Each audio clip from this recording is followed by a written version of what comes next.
do that. Okay. Okay. And we'll mute everybody, right? Once I can do that. Yeah. Yeah. Okay. I think I'll mute everyone. Swamiji, if you can unmute yourself when you're ready to talk, or Kalpanaji, whenever you're ready to talk to introduce yourself, unmute yourself, please. I'm going to mute everybody. Yeah. Yeah, sure.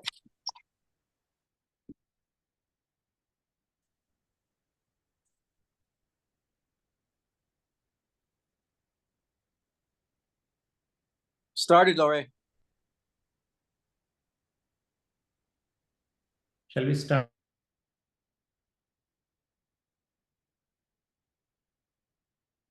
Are you ready to start, Kalpana? It's 8:01, so we can probably start.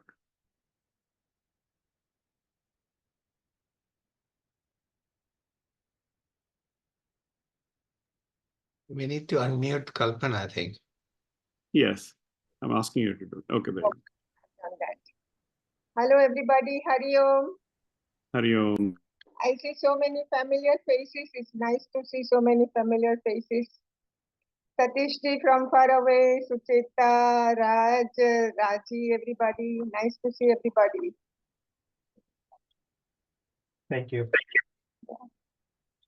So I'll just do the Sahana Bhavatu prayer first. Om Sahana Bhavatu Sahana Bhuna Sahavidyam Karavavahai Tejasvinavaditamassuma Vidvishavahai. Om Shanti Shanti Shanti. So welcome everybody. Thank you for registering and joining the link. We are very excited that Swami Ji is here in the Bay Area.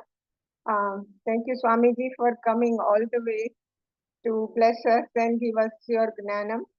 So, and we are very happy that so many people have registered for the Zoom link, and we are expecting all of you to be there Saturday and Sunday morning also in the morning sessions from 9 to 12 with a break in between.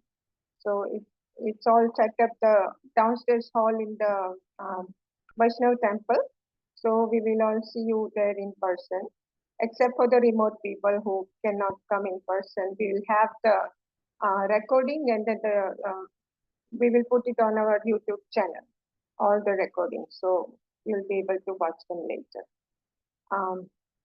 Swamiji, many of you already know Swamiji, but I just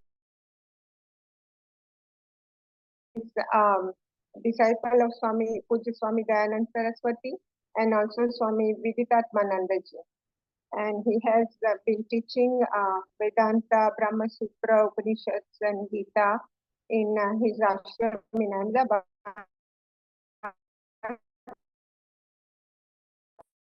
And also at ADG.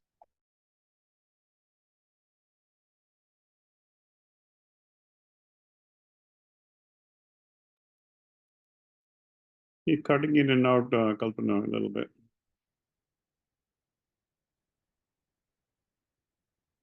Maybe the viewers can turn off the video. I don't know whether that will help the bandwidth. Yeah. Sessions until Sunday morning. So welcome Swamiji, and I'll let you start now.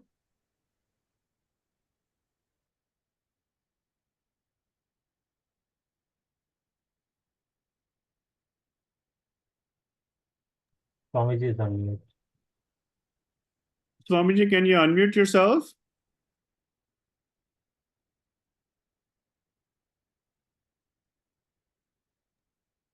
Now? Thank you, Swamiji. Yeah, that's perfect. Thank you.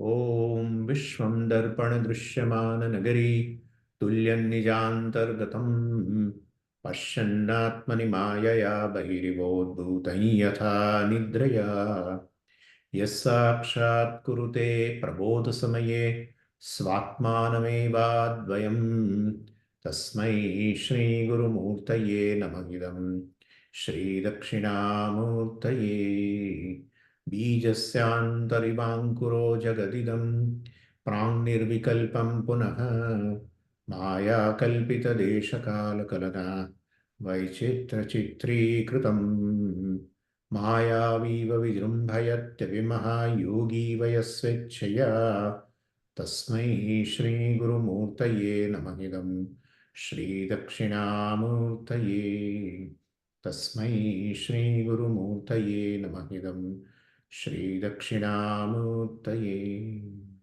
ॐ सहना भवतु सहनौ भुनक्तु सह वीर्यङ्करवावहै तेजस्विनावधीतमस्तु मा विद्विषावहै ॐ शान्तिः शान्तिः शान्तिः सदाशिवसमारम्भां शङ्कराचार्यमध्यमाम् अस्मदाचार्यपर्यन्तां वन्दे गुरुपरम्पराम्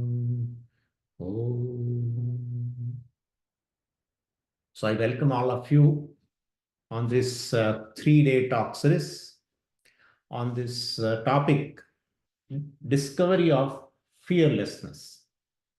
So we are going to see from various perspectives that the fear in our life has no basis. Fear is a word that indicates anything that you are afraid of.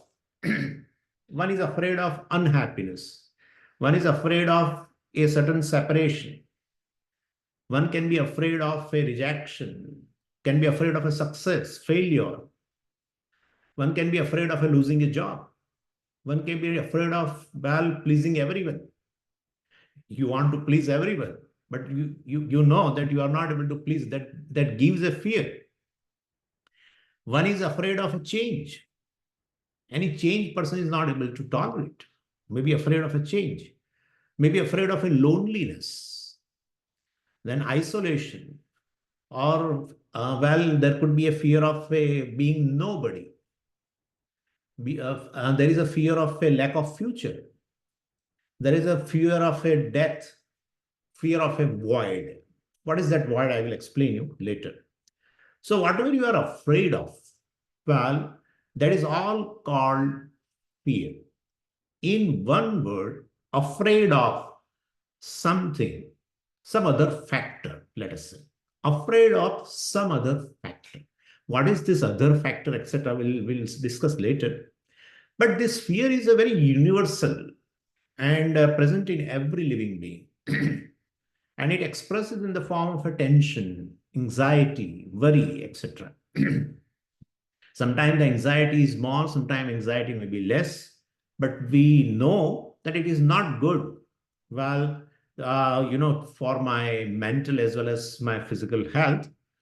But such an anxiety is useless, we know, because ultimately having anxiety about future, etc., is not going to change the future. Never changes future. You and me know this. It's not that Swami is talking something of, of a wisdom. You also know very well. But still, we have a fear of a future, or anxiety of future, worry of a future, etc. Tension of the future. So that shows the mind has formed. We should notice this thing. The mind has basically formed a habit. Even though in your mind, when you are really worrying about the future, at the same time, well, you know very well that this kind of a worry doesn't change the future. Some action may be needed to change the future, but not worry. We know for sure. Yet mind, still has this kind of a fear. That shows mind has formed a habit of worrying, creating tension, anxiety, etc. And there is no, in fact, end to imagination of future problems. We can imagine anything. Whenever we read in a newspaper or in any social media, we read about accidents, we read about kidnapping, killing, or cheating, robbery, or when we read about a sudden death of a person, we get the news, etc. Immediately we imagine that this kind of incidents will happen in my life. Somehow I join my life with this kind of incidents. And with all means of securities, I have still fear which doesn't go. And I don't feel that by increasing basically, the sources of security, my fear will go away. We have done it also in our life. We definitely, we increase a little more security so that I will have a less fear. But still the fear continues. And so the only solution is to make mind free from this dirty habit of imagining fear. So you see in the world, several people are there, well, basically with the least securities compared to us. Yet they are free from insecurities. And whereas there are people who have all possible sources of security and they are still feeling highly insecure. So fear or its expression, well, basically like anxiety, etc., which I told you, that reveals one thing, and that mind is a weak. Because with a less security, less security, sources of security, still person can remain a relatively fearless, and with all possible security, still person can feel insecure. That shows that definitely the mind is weak for such a person. So, well, definitely, I don't know my future. That's a fact, but that's a fact for the entire humanity. And so I have to face any possible situation is also a fact. And I have to face a unpleasant situation also is a fact. There is no life, including avatars of Ishvara or any great person. No person in this creation has no, someone's life is without unpleasant situation. It has never happened. Never happened. Not a single incident till today. Not a single. Therefore, you and me know also that such kind of an unpleasant situations are also going to come in my life. It's also fact. But anyway, therefore, changing external situation by adding sources of security or getting rid of certain so-called threats of security, basically, I'm not going to becoming free from insecurity. Only thing is, well, I have to make my mind stronger. That's it. There is no way out. If you know, please let me know in these 2 days. There is no way but to make your mind stronger. And so from where, how will I make my mind stronger? That's your question. Well, there are two things. This is immediate solution regarding this I'm giving. We'll be discussing a lot in this. But so there are two things. One is a prayer. And second thing is a auto-suggestion. So prayer basically is an action. To the extent that there is a free will in your action is free, to that extent, your action is more efficacious. So, and definitely, a good action definitely produces a prayer. Good action produces adrishta, punyam. And prayer, as I told you, the prayer is an action in which your free will is totally free. Free from even ragadvesha, pressure, etc. Also, you need not pray. You need not pray because you know that even if you pray, the answer doesn't come immediately. Compared to that, there are many escape routes in the world, right? And still you pray. That shows your free will is totally free, not under pressure. If your free will is totally free, your action that is called prayer is very efficacious to produce karmaphala called punya. Very powerful thing.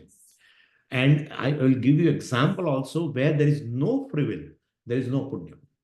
There is no, a cow which is giving you a lot of milk and maybe giving offsprings which will be useful in the future to you. A cow is very, very useful. The whole of life, whole its life is basically doing this good actions, giving milk and other things and so many things. And therefore, well, cow is doing a lot of, cow is doing, getting a lot of punya. Not at all. Why? There is no free will. And if you have a free will and it is under pressure, well, it's some kind of anxiety or, well, basically some kind of ragadvesha pressure. And so your free will is not that free. And if you do any action, well, that action, even if it is a good, well, will produce less punya. And if your free action, if your free will is totally free, not under any kind of a pressure of ragadvesha, etc., you are totally free to pray. You are totally free not to pray also, but still you pray. Well, out of helplessness, whatever. But, well, that is So definitely produces more punyam, and that can affect, that can counter the unknown factors or hidden variables, and can take care of those hidden variables in your mind, make your mind stronger. So this is a solution to be relatively free from the fear. And somebody about what kind of a prayer we should do.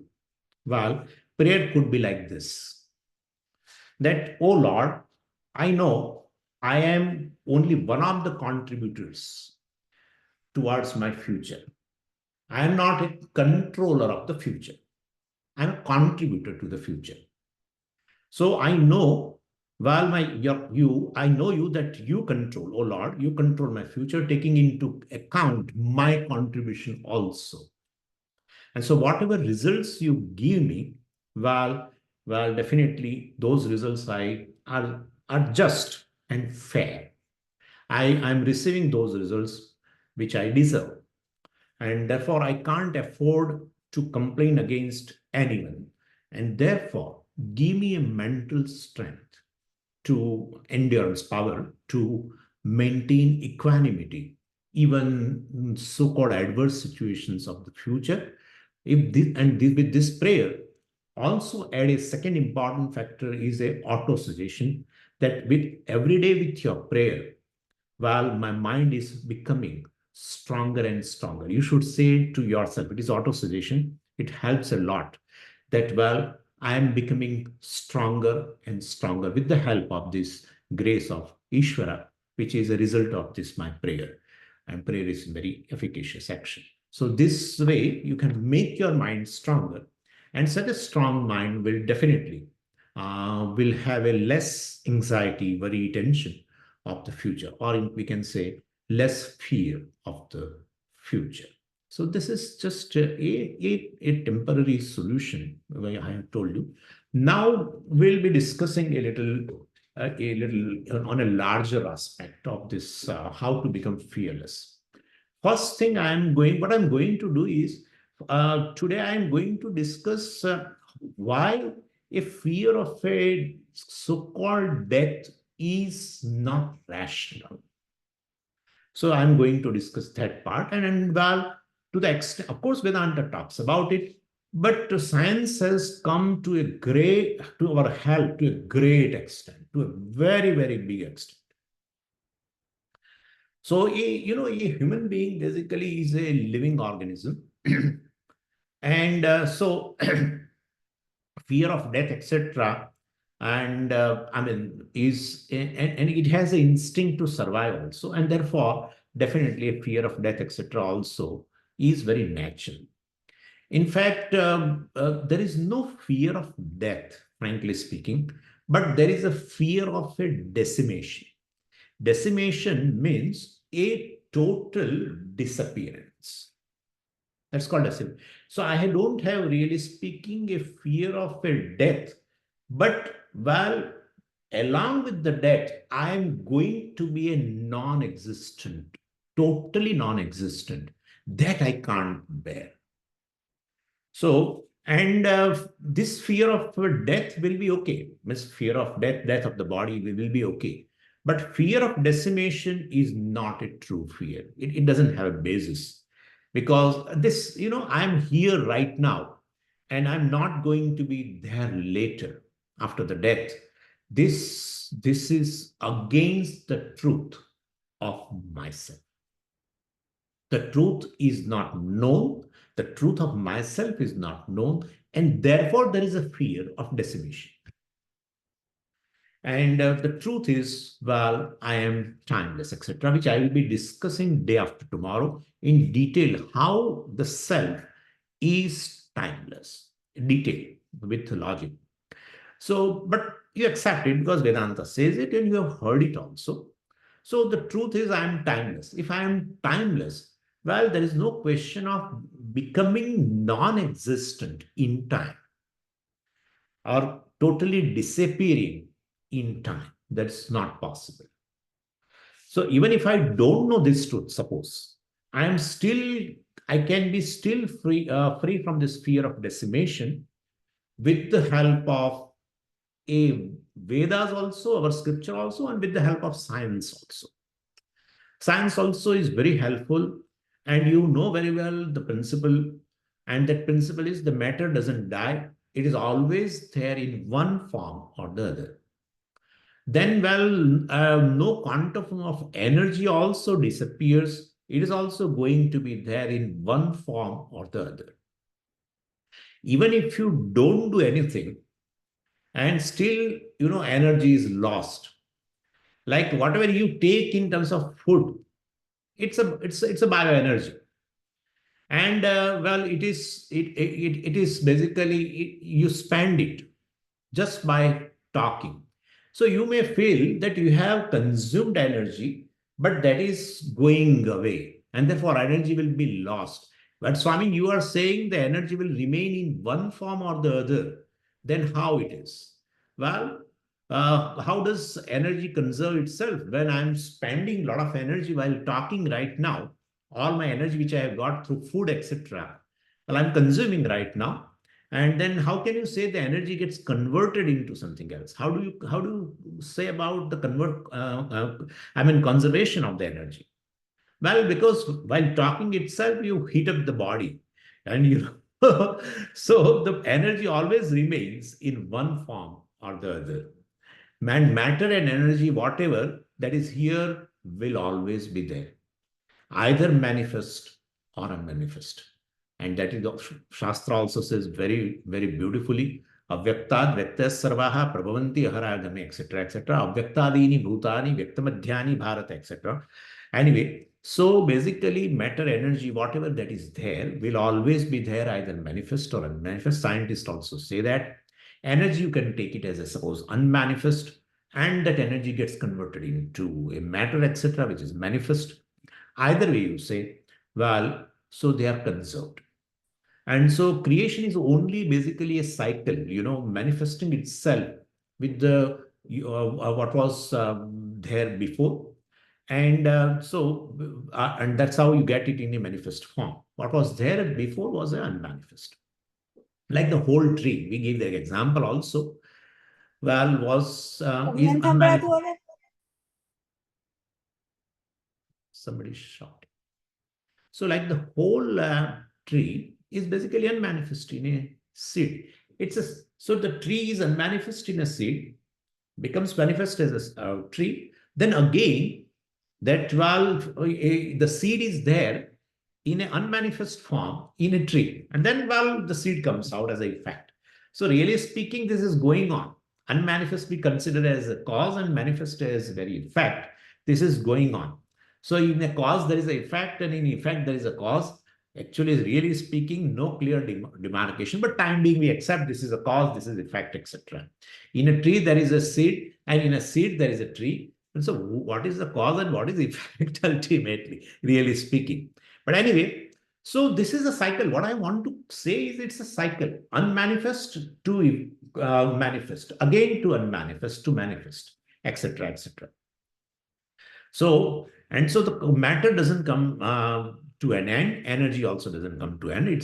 It is unmanifest to manifest, etc. It is going on, and therefore, well, if that is the case, then this conscious being, the jiva, the individual, who is wearing the vesture of this matter and energy called body, why should that person come to an end? If matter and energy themselves get conserved in one or other form, matter is conserved as energy, or energy is conserved in another form of energy, matter is conserved in another form of matter, whatever, then one who wears this vesture of matter and energy called body, why should it come to an end? In fact, between matter and this conscious being is superior, in as much as conscious being proves the existence of the matter. Matter doesn't prove the existence of consciousness or conscious being, let us say, right now. Matter does not prove the existence of conscious being. Conscious being proves the existence of the matter. Such a conscious being, the jiva, well, how does it become non-existent? It's not possible at all. And therefore, So, well, unless and until otherwise proven, well, this conscious being should be taken as free from decimation. Decimation is total disappearance, non-existent, totally non-existent. Why should it be? No. So what Upanishad says, in fact, what Karmakanda says remains. I'm not talking about Vedanta. Vedanta says that's another thing. Karmakanda says, Karmakanda also reveals the jiva who survives the death of the body, who doesn't decimate. The death of the physical body is not the death or a non-existence of the jiva. Very well proven. That is how we do a lot of punya karmas. At least those punya karmas will be helpful to me in the future, in a punarjanma. If punarjanma, etc. is there, then definitely it's punarjanma of a jiva, getting another body. And therefore, well, Karmakanda also reveals the jiva doesn't die. Well, further, that conscious being is consciousness, Atma, etc. in Vedanta, Jnana Kanda, that's a different thing. I'm not discussing that. But what Veda says, well, definitely remains. Because what science also reveals, well, helps. Please understand me, I'm not taking support of the science. I'm just telling you from the rational, so-called rational standpoint, reasoning standpoint also, to prove the jiva dies, jiva becomes totally disappears. That is what I don't like.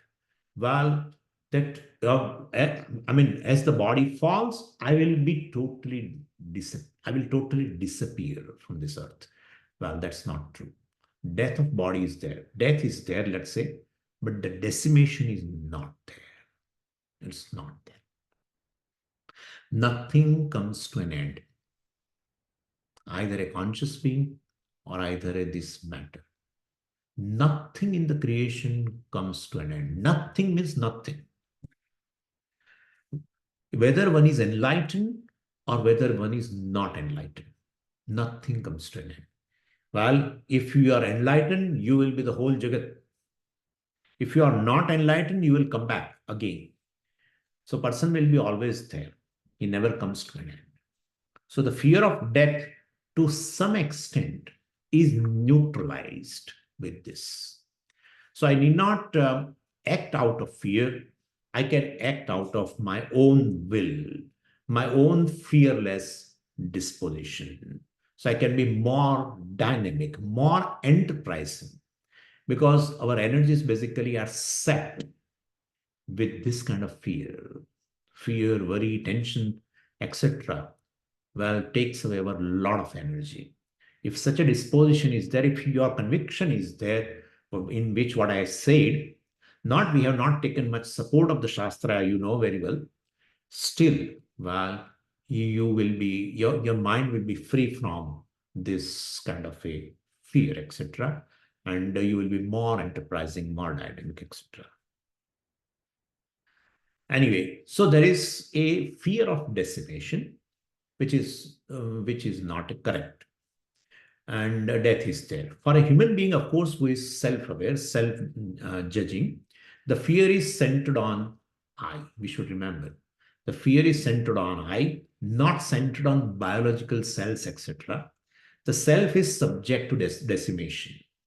And along with death, well, this I, the self, also is going to, comes to an end, totally disappears, etc.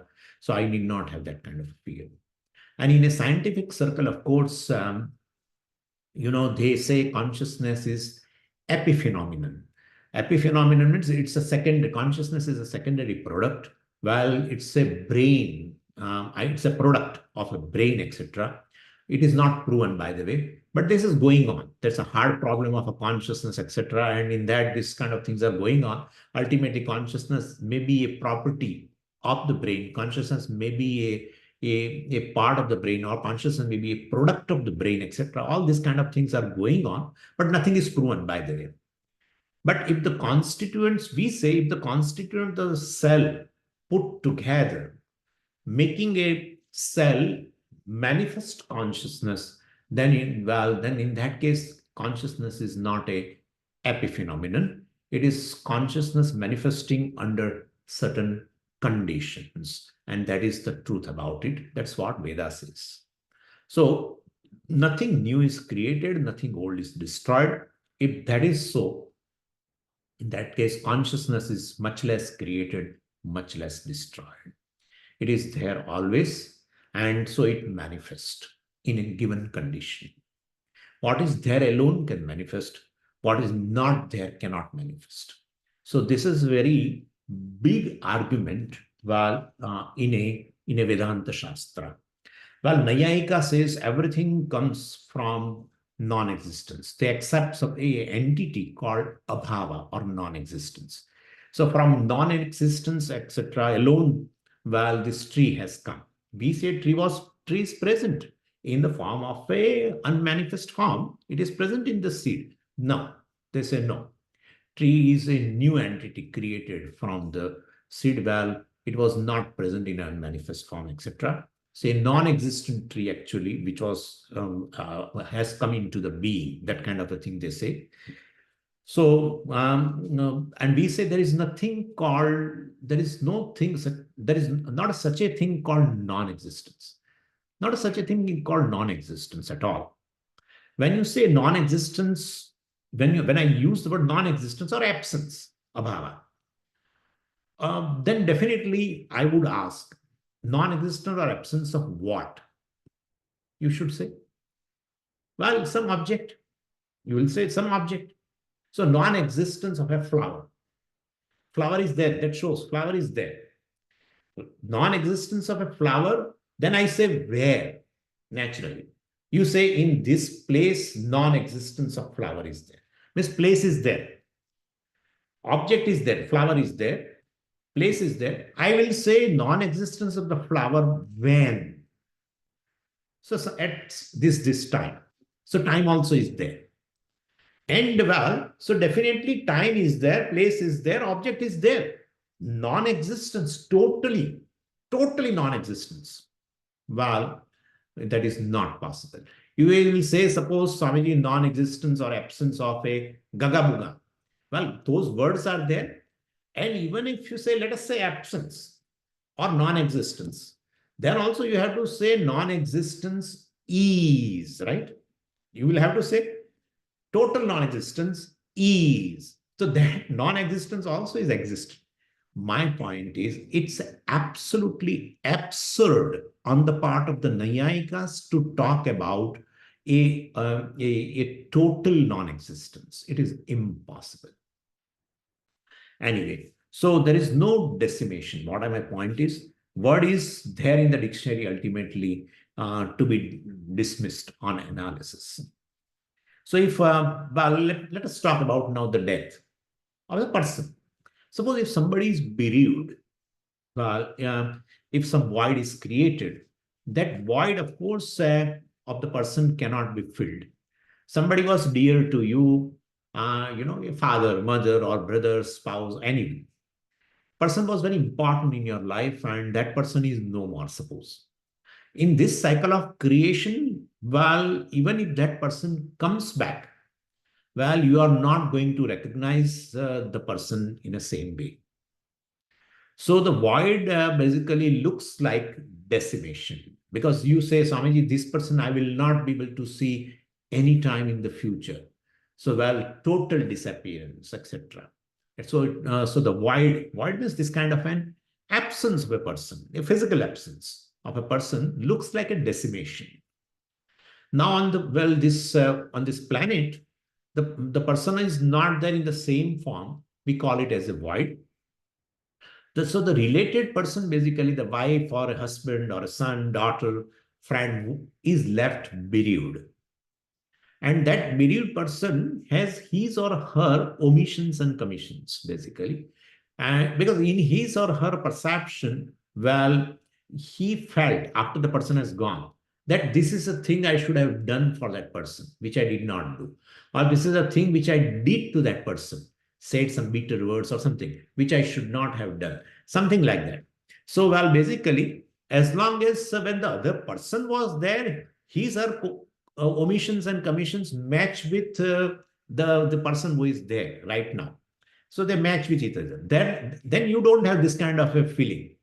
But once the person is gone, you are stuck with yourself, and you continue to be a son, daughter, or daughter-in-law, spouse, whatever. And your omissions, commissions are also then basically towards that person will haunt you. That is called grief. So there is no other grief. Bereavement caused by the void of a person is called grief. So if there is a total decimation, grief is total.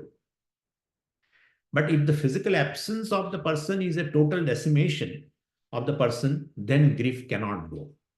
It is always there pervading the psyche of a person who is left behind, who is bereaving now.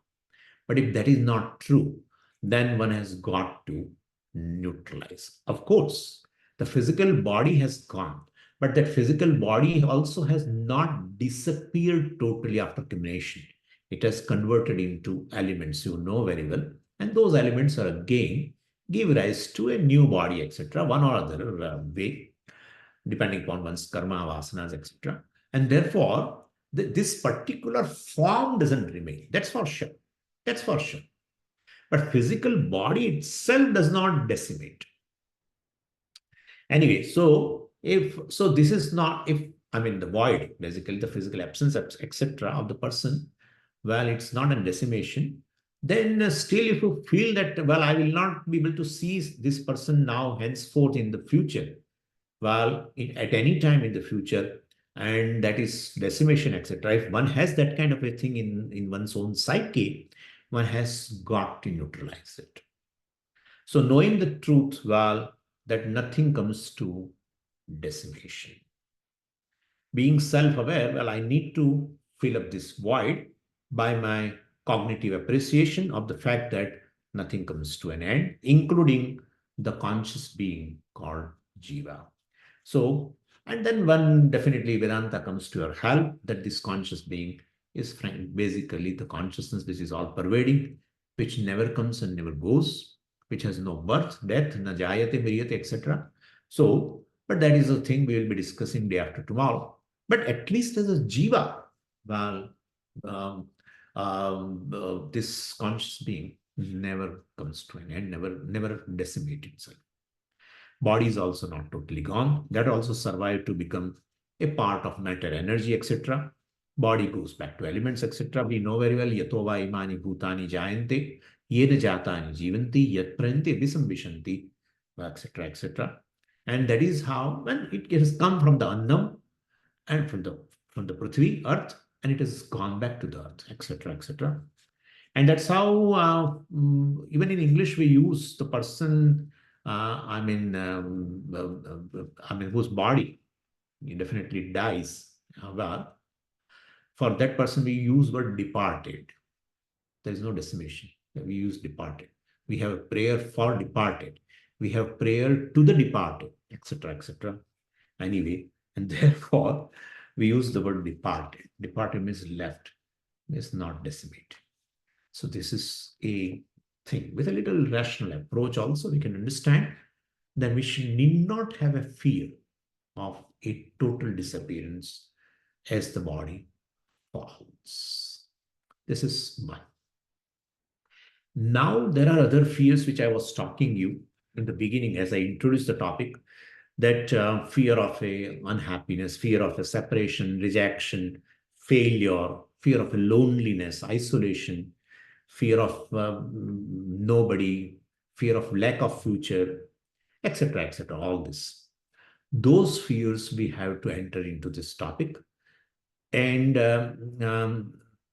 again, day after tomorrow. So right now I'm introducing that topic, that we have to, how to deal with other fears. Okay, fear of death we have discussed, and we'll be discussing also again on Sunday. But how to deal with other fears, that is where we have to spend some time. And see, in a human life, basically, when you watch the behavior of a baby, it becomes very obvious that the baby seems to be a very secure in presence of a loving, caring mother. Even physically, while the mother should be around, that we know very well. If in an awareness of the child, well, basically the mother has not left, child is free from fear, insecurity. Suppose mother is working in the kitchen and child is in the living room, the child doesn't search for mother because in its mind, in its awareness, the presence of mother is there. So then child doesn't feel alienated, does not feel separated, child doesn't feel lonely, child doesn't have a fear. The moment mother well goes away from the awareness of the child, child is frightened. So being a living organism, why sorry? Because being a living organism, every living organism has an instinctive survival. I mean, it's an instinct of survival.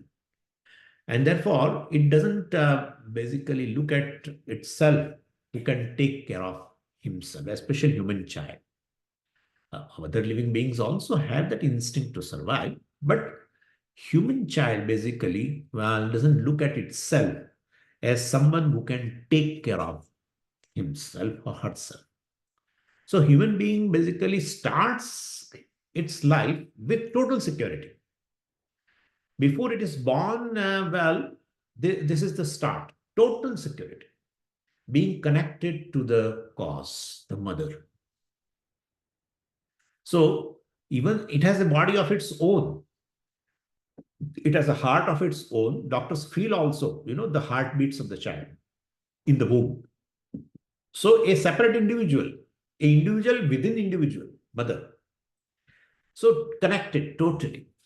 Child is totally secure. But once it is born, the connecting cord, of course, is snapped, and then independent life starts. And this human child, a human child which doesn't look at itself as someone who can take care of himself or herself. Such a child starts independent life. You can understand what a start. It's like India, there are people basically who are unemployed and who has no hope for getting employment. And even if he has a hope, others do not have a hope for this person's employment. Such a, well, that person gets married, with unemployment. He gets married. Why? Because in our Indian society, it is there what others will say if you are not married. What others will say. Anyway, and Indians,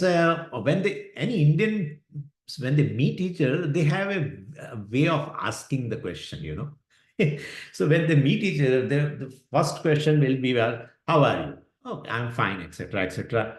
Well, and then, how is your son? So, well, he's also fine. And, he just completed his graduation and he's at home right now. Oh, so is he married? So this kind of a thing, because I feel when two human beings meet, they don't know what to ask. So so basically, and if you say, well, he's employed, suppose he has completed a graduation, he got a job, he's employed, then what is his salary? They will ask. I mean, my point is they don't mean anything, but they ask. It's like our junk mail, So that kind of a thing. And it's not that in Indian society, really speaking, here also I find the same thing in America. Both people meet on the trail, both have gone for the walk, and they meet on the trail. They know each other, they meet on the trail. And when you go for a walk, you definitely know the conditions, weather, etc., temperature, all this, very well. Still, when they meet each other, well, they start talking about weather. So, because they don't know what to talk. So ultimately, my point is, so this person, I was talking about that person who get married unemployed. You can understand what a start it is. But still, there is no harm because marriage may bring certain fortune, may perhaps good luck, or maybe the other person, the spouse is employed, and therefore you can get along for some time, and you can survive. But this small baby, how will it survive? It has been separated from the mother, totally helpless. It doesn't know anything, doesn't know anything to survive. Human child just doesn't know. Other living beings are different, but human child doesn't know anything to survive. It only knows to cry. It cannot walk, much less talk. Any pain, hunger, fear, anything, only one language, and that is crying. Such totally helpless. And this baby cannot survive, and it has to survive. There is an instinct to survive. And so the child feels secure because of its total trust in the person who cares for it, and that is mother. A total trust. And so that is how we also say Matru Devo Bhava. So the child was connected to the mother, and even now it is separated. An independent life has started. Well, for the child, still the mother is Ishvara because it is totally helpless. It has an instinct to survive. It wants to survive. And therefore, in order to feel secure, free from fear, it has a total trust in the mother. So, in a child's eye, the mother is almighty, all-knowing, etc. Total trust. And to be completely feel secure, well, for the child to survive, well, trust is given. The trust is total, and helplessness is also total. And so this total helplessness is basically compensated or is neutralized, let's say, by the child's capacity to trust totally. And this is the arrangement of Ishvara. And implication is the trusted person is almighty, all-knowing. So as long as such an all-knowing Ishvari mother is in the child's awareness, no problem, no fear, no insecurity. Even walls do not separate, well, the child from the mother. As I told you, mother may be working in the kitchen and the child may be in the living room, but still, if in child's awareness, there is a presence of a mother to whom he or she has trusted, the child has trusted, well, there is no fear. And well, the moment that presence is missing, the child will somehow manage to go in that direction where the mother is. And if it cannot go, it will cry to get back the presence. If it can crawl, well, definitely it will go to the kitchen, see the mother. That's it. See the mother. And then it comes back also. And that presence of the mother in child's psyche or child's awareness is for a length of time. It's like our, laptop screens, to save the power, the screen is on for some time, then it just goes off. Same way, the presence of basically in child's psyche or awareness, this presence of mother will remain for some time. Then it goes away. Then again that fear takes over. So this is a instinctive in a child. It is common in all, of course, living organisms, including even plants also.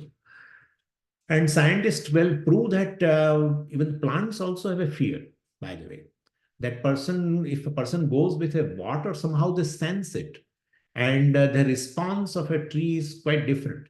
And if same person, maybe possible, same person goes with a hexa, etc., well, the response of the tree is quite different. So it also has a fear. It also wants to survive. Any living organism wants to survive. It's an instinct.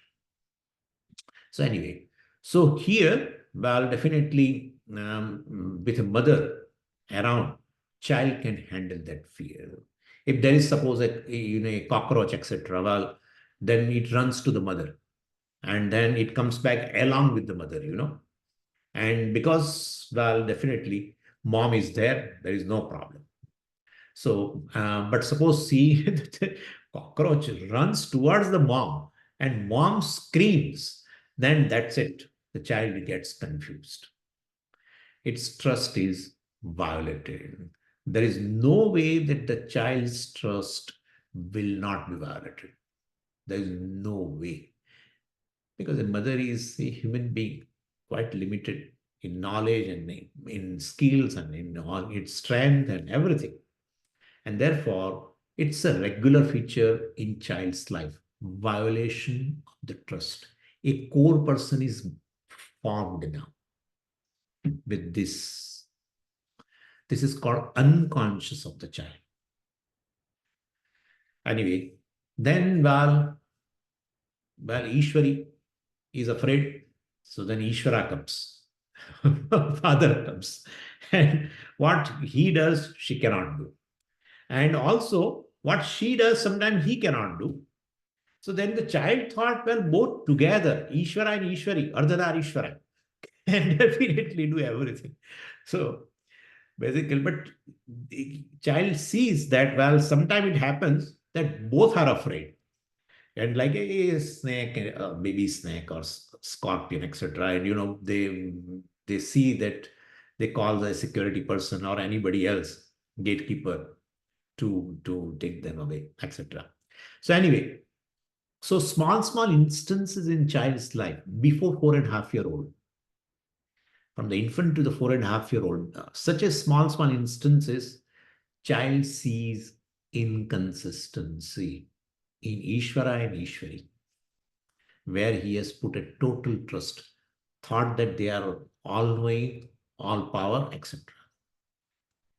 So even behavior patterns of the parents also, like morning one way, father was in great mood, child could sense everything. Morning he was in a good mood, and when he came from the office, he was not in a mood.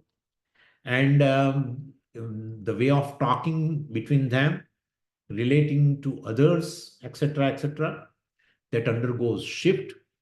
There also the child gets confused. Sometimes they fight, and in that she screams, and sometimes he screams, and then child feels they are the gods, and the gods are fighting definitely. While they are not. They are not to be blamed. I am the reason. So child blames itself. So unless there is something wrong with me, well, they cannot fight. They are gods. Therefore, they are fighting. Therefore, I should be blamed. So the whole blame is taken by the child. So this happens day after day after day after day. Before child becomes 4.5 years old, there is a big pile of the pain and several types of fears. So such a child has in a conscious mind a lot of panic.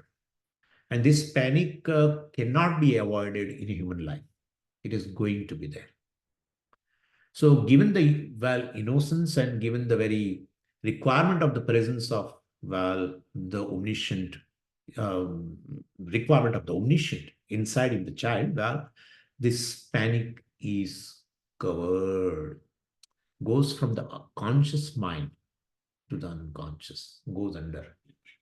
This is avaranam. This is also talked in a Vedanta. There are two levels of avaranam. One, of course, we call as ignorance itself. So one doesn't know oneself, the true nature of oneself. But even before that, this is also avaranam of the first level, where in order to save the child, well, if it remains in a conscious mind, means the child remains conscious of such panic all the time, then child cannot survive. No. Therefore, it's Ishvara's arrangement. It goes from the conscious mind, it goes underneath, where it is covered. It's called unconscious. The whole thing is basically hidden away. So a lot of load, in child is hidden away. And it is not just avaranam itself, but there is a vikshepa also. This kind of a unconscious, which is covered, of course, this is called unconscious, creates something also. And so definitely child will cry, and mother will say, don't cry. So then in order to win the mother, child smiles. It has enough reasons to cry. But mother and father all the time tell the children, don't cry. Even if they cry, they beat them also. So in order to win their heart, child, even though there is a lot of pain, there is a reason to cry.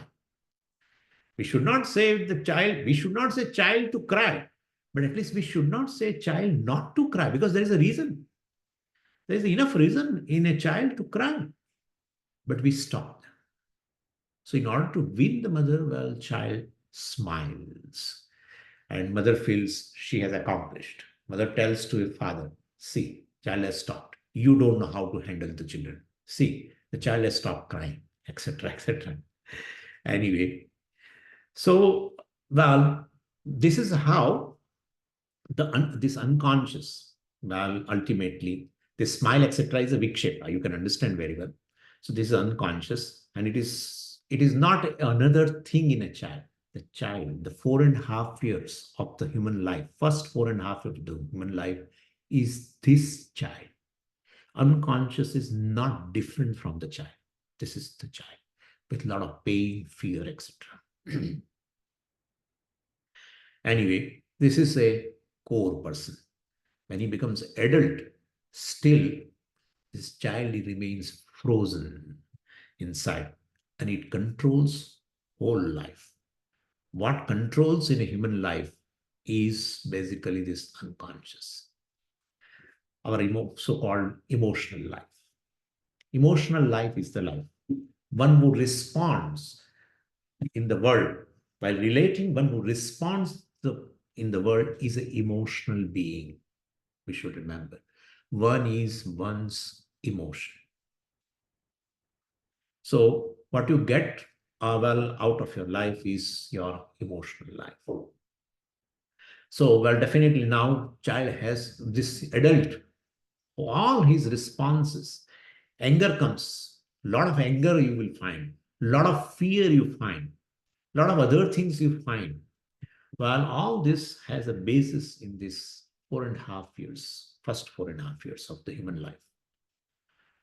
So naturally now, in order to process, well, definitely the child, this adult who has this child, frozen child inside, needs a being, well, who is like mother, where he or she can put a total trust is needed, of course. You need every human being needs a Janani and Janaka, both. Fortunately for us, Ishvara is a Janaka and Janani both. Both are one and the same. That is why, well, both are important for the child. Father and mother are important. And, well, but they could not fulfill what they should fulfill. Well, in that case, Ishvara, who is a Janaka and Janani, well, we should invoke it, both in Ishvara. And that's why you can see our all gods are basically married. Narayana also is keeping the Lakshmi right here in the heart. And Shivaji is, the other extreme. Just half of it is Ishwari. Anyway, because our gods are married ultimately because our problems are caused by both parents. So we have to resolve our problems of childhood. Resolution of this is only through finding out a being, a conscious being, who is both father and mother, who is almighty, who is omniscient, who is all-pervading. And well, if such a being, conscious being, comes into my awareness, I would be able to process all these childhood problems, which controls my behavior, even as an adult also. And Ishvara being all-pervading, there is no wall. There is nothing to separate the presence of Ishvara, because it's all-pervading. So this is what Vedanta has to offer to the humanity. It's a human problem, and this is at a relative level, how one can handle, manage one's own emotions, which has a control over me.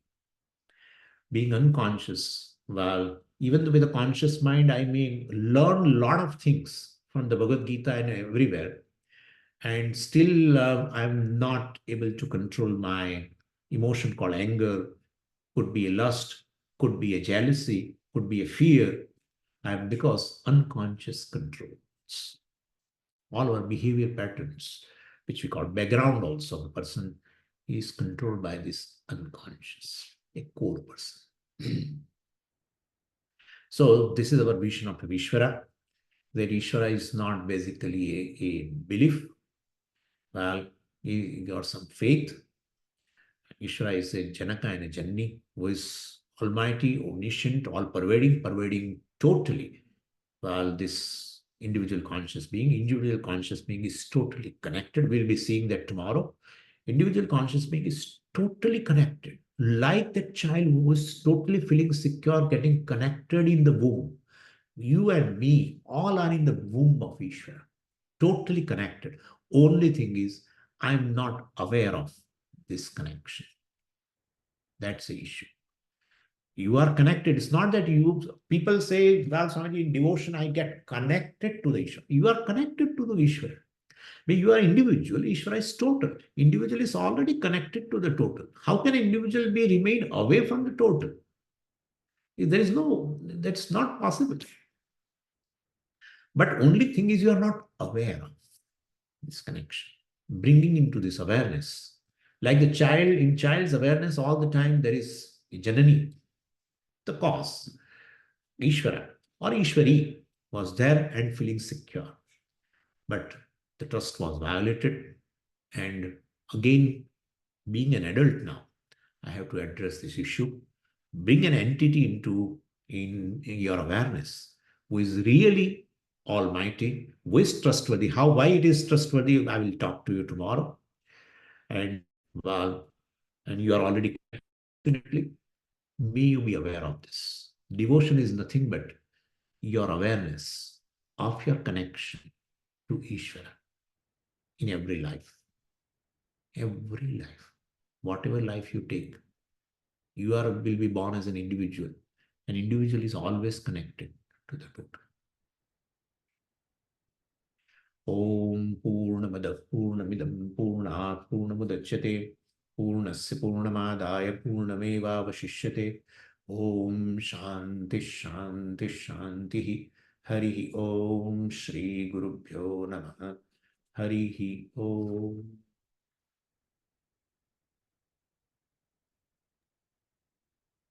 Hari Om Swamiji, thank you very much. Hari Om. So can I leave the meeting? Yes, we'll see you tomorrow. Okay. Okay, Swamiji, Hari Om, see you tomorrow. Hari Om. Hari Om. Hari Om.